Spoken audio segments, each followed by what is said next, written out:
Hello കുഞ്ഞുമണീസ്, ഇന്നൊരു cooking video ആണ്. Fried rice.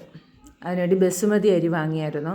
അപ്പോൾ ഫസ്റ്റ് തട്ടിയിരുന്ന പാത്രം അളവ് പാത്രമായിരുന്നു. അതായത് അതിൽ എത്ര അരി ഉണ്ടെന്ന് നോക്കിയിട്ട് അതിൻ്റെ ഇരട്ടി വെള്ളം വയ്ക്കുന്നതിന് വേണ്ടി ഞാനത് അളന്നതിന് ശേഷം അരി കുതിർക്കുന്നതിന് വേണ്ടി വെച്ചതാണ്.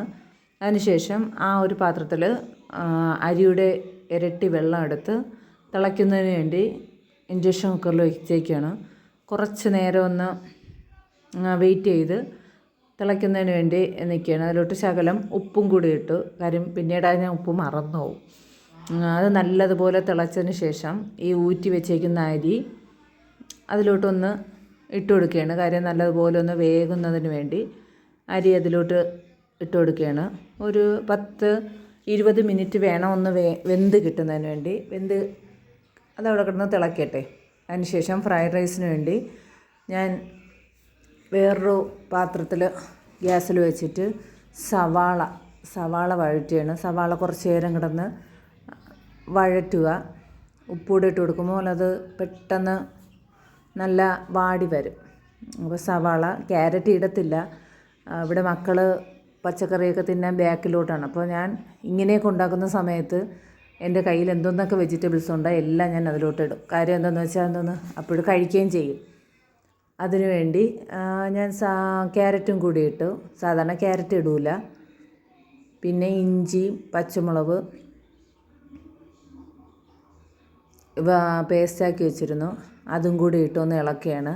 അതിനുശേഷം ശകലം മഞ്ഞൾപ്പൊടിയും ഗരം മസാലപ്പൊടിയും കുരുമുളക് പൊടിയും ശകലം ഇട്ട് വീണ്ടും ഒന്ന് ചൂടാക്കുകയാണ്. നല്ലതുപോലെ ആ മസാല അതിൽ പിടിക്കുകയാണ്.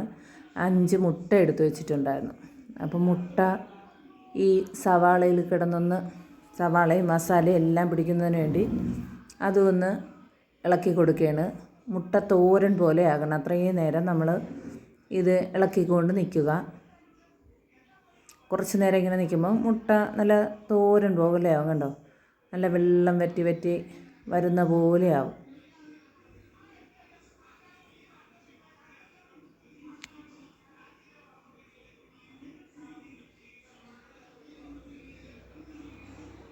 ഇതുപോലെ ആവും. കണ്ടോ, ഒന്നിനൊന്നും തൊടാത്ത രീതിയിലാകുമ്പോൾ നമ്മൾ ഊറ്റി വെച്ചേക്കുന്ന റൈസും കൂടി